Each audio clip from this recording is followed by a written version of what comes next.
اس کے بعد دوسری چیز جو بہت بڑھا چڑھا کر پیش کی جا رہی ہے کہ ایسٹ ریکوری یونٹ یا نیشنل اکاؤنٹیبلٹی بیورو نے یہ مقدمہ شروع کروایا. یہ بھی سراسر غلط اور مس رپورٹنگ ہے. جب سسپیشس ٹرانزیکشن رپورٹ ہو گئی تو نیشنل کرائم ایجنسی نے پاکستان کے اداروں سے رابطہ کیا اور ہم سے پوچھا کہ یہ انڈیویجولز ہیں. انہوں نے ہم سے 3-4 نام شیئر کیے. ان کے متعلق یا ان کی بابت پاکستان میں اگر کوئی کرمنل انویسٹیگیشن ہے یا کوئی کنوکشن ہے تو آپ برائے مہربانی ہم سے شیئر کریں. اس کے جواب میں ایک لیٹر لکھا گیا جو ایسٹ ریکوری یونٹ کی طرف سے لکھا گیا, اور وہ لیٹر لکھا گیا تمام متعلقہ اداروں سے انفارمیشن لینے کے بعد. جو کوئری ہمیں آئی تھی نیشنل کرائم ایجنسی کی جانب سے وہ 7 دسمبر کو آئی تھی, اور 7 دسمبر کے بعد 11 دسمبر کو جو ہم نے لیٹر لکھا, اور یہ لیٹر آج مسلم لیگ نون والے بڑا شیئر بھی کر رہے ہیں کہ دیکھیے جی یہ ثبوت ہے. اس لیٹر کا آپ ٹائٹل تو پڑھ لیں. اس کے لیٹر کے ٹائٹل کے اوپر لکھا ہوا ہے یور کوئریز, اور وہ جو لیٹر ہے وہ اس کا آغاز ہی اس چیز سے ہوتا ہے کہ dear sir your queries re your queries, یعنی کہ آپ نے جو معلومات مانگی تھی ان سے متعلقہ. پہلی لائن اس کی ہے further to your queries please find below response from Pakistan authorities, اور پھر نیچے ان کو کچھ کیسز کی تفصیل دی گئی ہے جس میں شہباز شریف کے اوپر, ان کی فیملی کے اوپر پاکستان میں جو اس وقت پینڈنگ انویسٹیگیشنز تھی 2019 میں جو بھی ان کا سٹیٹس تھا وہ ان سے شیئر کر لیا گیا. اور آخر میں ان کو ایک لکھا گیا جو آپ سے نون لیگ شیئر نہیں کر رہی. وہ آخری لائن لکھی ہوئی ہے should you require further assistance we shall be more than happy to assist with any further UK investigations. یہ UK کی انویسٹیگیشنز ہیں وہ کر رہے ہیں, اور ہم نے ان کو صرف جو انہوں نے ہم سے سوال پوچھا وہ ہم نے ان کو اس کا جواب دے دیا. اب میں 2-3 چیزیں آپ سے پوچھنا چاہ رہا ہوں یہاں پہ جو بڑی ضروری ہیں اور اس پورے چیز کو سمجھنے کے لیے. دیکھیے ایسٹ فریزنگ آرڈر ہوتا ہے سلیمان شہباز کا. سلیمان شہباز کے 2 اکاؤنٹس کے اوپر سسپیشس ٹرانزیکشن کی بنیاد کے اوپر ایسٹ فریزنگ آرڈر آتا ہے. سلیمان شہباز کی 2 سال بعد وہ asset freezing order national crime agency ختم کر دیتی ہے اور کورٹ جاتی ہے کہ جی ہم فردر انویسٹیگیٹ نہیں کر رہے. اچھا, جو واضح طور پہ لکھا گیا کہ اس کی AFO کو ختم کرنے کا مقصد ہرگز یہ اکنالج کرنا نہیں ہے, یہ ماننا نہیں ہے کہ آپ کے جو فنڈ ہیں کہ وہ قانونی ہیں. ہم صرف اس سٹیج کے اوپر اس کو فردر انویسٹیگیٹ نہیں کر رہے. یہ NCA کا ایک سٹینڈرڈ پروسیجر ہے اور انہوں نے ان کو لکھ کے دے دی. لیکن جو سب سے حیران کن بات میرے لیے تھی وہ یہ تھی, اور میں سمجھتا ہوں اس میں شاید شہباز شریف صاحب کا اتنا قصور نہ ہو جتنے ان کے سستے وکیل جو ہیں ان کی اس میں معاونت شامل ہوگی. مقدمہ ہے سلمان شہباز شریف کے اوپر, ایسٹ فریزنگ آرڈر ایشو ہوتا ہے سلمان شہباز کے اوپر, لیکن نیریٹو کیا بنایا گیا ہے کل سے کہ شہباز شریف سرخرو ہو گئے. بھائی شہباز شریف کیسے سرخرو ہو گئے؟ پاکستان میں چلتے ہوئے مقدمات کے اندر جب پوچھا جاتا ہے TT کے مقدمے کے اندر شہباز شریف صاحب سے کہ آپ کے بیٹے کے اکاؤنٹ میں یہ جعلی TTs آئی, سلمان شہباز کے اکاؤنٹ میں جعلی TTs آئی, حمزہ کے اکاؤنٹ میں جعلی TTs آئی, آپ کی زوجہ ان کے اکاؤنٹس میں جعلی TTs آئی. آپ اس کے بعد کہتے ہیں میرا ان سے کوئی تعلق نہیں ہے, یہ سوال آپ ان سے کریں. یہ انٹرویوز کے اندر بھی ان سے سوال کیا گیا ہے شہباز شریف صاحب سے, اور انہوں نے کہا ہے کہ میرے جو بچے ہیں ان کے اپنے بزنس معاملات کے جواب وہ خود دیں گے. لیکن آج جب کل لندن میں جو 10 سپٹمبر کو ایک چیز ہوئی جس میں شہباز شریف صاحب کا کوئی تعلق نہیں ہے بقول خود ان کے, کیونکہ وہ کہتے ہیں ان کے بچوں کے اپنے افیئرس ہیں, شہباز شریف کے اکاؤنٹ کے ایسٹ فریزنگ آرڈر لفٹ ہوتے ہیں, ختم ہوتے ہیں, اور نیریٹو یہ نون لیگ گھڑ رہی ہے صبح سے لے کے شام تک کہ شہباز شریف سرخرو ہو گئے, شہباز شریف منی لانڈرنگ کے کیس میں بری ہو گئے. میں یہ چیز پوری سمجھنے سے قاصر ہوں کہ ایسے مشورے ان کو اور ایسے بھونڈے مشورے ان کو کون دیتا ہے. شہباز شریف اور ان کے بچے منی لانڈرنگ کا کیس جو مقدمہ ہوتا ہے وہ عدالت میں داخل کیا جاتا ہے.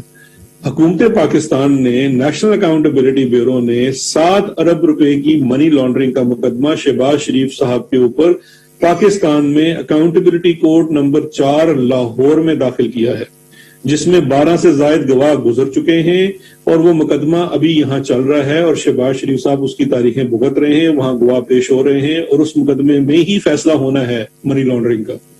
اس کے ساتھ ساتھ شہباز شریف صاحب, ان کے بیٹے حمزہ شہباز اور چونکہ سلمان مفرور ہیں، وہ دوسرا مقدمہ 25 ارب روپے کی منی لانڈرنگ کا FIA کے سامنے ان کی انویسٹیگیشن چل رہی ہے، جس کے اندر وہ بالکل کوآپریٹ نہیں کر رہے ہیں، جہاں اس اکاؤنٹ کی سمپل ڈیٹیل یہ ہے کہ ان کے جو شوگر ملز کے ملازمین، چھوٹے ملازمین 20,000 15,000 کی تنخواہ والے، ان کے نام کے اوپر بے نامی اکاؤنٹس بنائے گئے جس میں اربوں روپے کی ٹرانزیکشن کی گئی۔ وہ جو کیس ہے وہ اپنی جگہ چل رہا ہے۔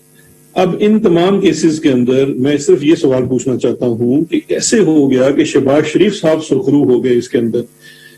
مقدمے پاکستان میں چل رہے ہیں، منی لانڈرنگ کے مقدمات ہیں، 2 مقدمات ہیں اس وقت شہباز شریف فیملی کے اوپر۔ ایک میں چلان داخل ہو چکا ہے، گواہ گزر رہے ہیں، ریفرنس داخل ہو چکا ہے، وہ نیب کی عدالت کے سامنے چل رہا ہے۔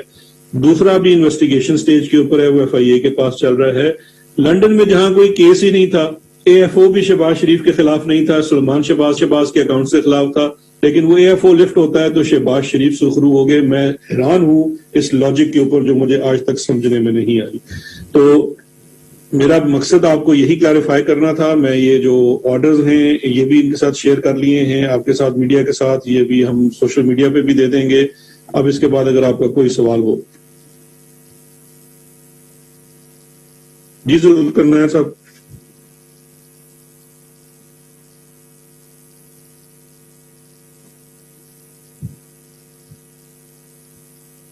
شہزاد صاحب مجھے یہ بتا دیں کہ یہ جو خبر آئی یہ کس چینل نے دی ہے، اس کا نام آپ ذرا بتا دیں گے؟ دوسرا، اس خبر کو دینے کا مقصد کیا تھا اس طریقے سے کہ جب آپ یہ بتا رہے ہیں کہ اس کیس سے شہباز شریف کا کوئی تعلق بھی نہیں تھا، نہ یہ کیس تھا، یہ ایک اکاؤنٹ فریزنگ کا معاملہ تھا جو کہ وہ ایک شارٹ آرڈر آیا، کیا حکومت اس خبر کے بعد کوئی قانونی کارروائی کے لیے جاری ہے کہ اس چینل کے خلاف قانونی کارروائی کی جائے کہ ایسی خبر کیوں دی گئی ہے جس کا حقائق سے کوئی تعلق نہیں ہے؟ تھینک یو صاحب، بہت شکریہ۔ دیکھیے، ہم سب جانتے ہیں یہ خبر مرتضی شاہ صاحب نے لندن سے جنگ دا نیوز اور جیو کے لیے دی۔ میری مرتضی شاہ صاحب سے بڑی دوستی بھی ہے، بڑا میرا ان سے اس ملازمت میں آنے سے پہلے بھی، وزارت میں آنے سے پہلے بھی میری ان سے پرانی یاد اللہ ہے۔ میں حیران ہوں، ویسے تو ہر خبر کے لیے وہ تصدیق کے لیے مجھ سے کامنٹ بھی لیتے ہیں، رابطہ بھی کرتے ہیں، لیکن یہ خبر کرنے سے پہلے نہ مجھ سے کوئی کامنٹ لیا گیا، نہ مجھ سے پوچھا گیا، کیونکہ اگر آپ ایک سٹوری کر رہے ہیں تو اس کا طریقہ یہ ہے کہ جس کو آپ الیج کر رہے ہیں آپ اس کا کامنٹ تو لیتے ہیں۔ کوئی اس قسم کا کامنٹ نہیں لیا گیا اور میں نے خود سٹوری دیکھی۔ جہاں تک آپ کا یہ سوال ہے کہ یہ کیسے کیا گیا اور کیوں کیا گیا، اس کی بڑی واضح وجہ ہے۔ دیکھیے، ایک جعلی قسم کا نیریٹو بنانے کی کوشش کی جا رہی ہے حقائق کو موڑ توڑ کے، اور یہ بھی ایشو دیکھیں، یہ نیریٹو نہیں بن سکتا۔ دیکھیں، اگر نون لیگ خود پریس کانفرنس کرتی بڑی بات کی، ٹھیک ہے جی وہ کر رہے ہیں، وہ اپنا نیریٹو بناتے ہیں، لیکن جب کچھ لوگ مل کے ان کے ساتھ ان کا نیریٹو بنانے میں معاونت کرتے ہیں تو بڑا افسوس ہوتا ہے۔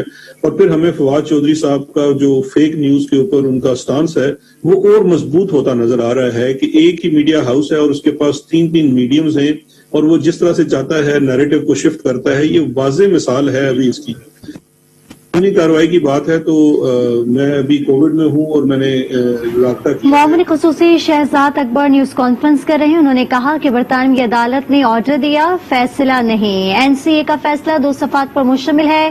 نیشنل کرائم ایجنسی کا فیصلہ 10 ستمبر کو جاری ہوا۔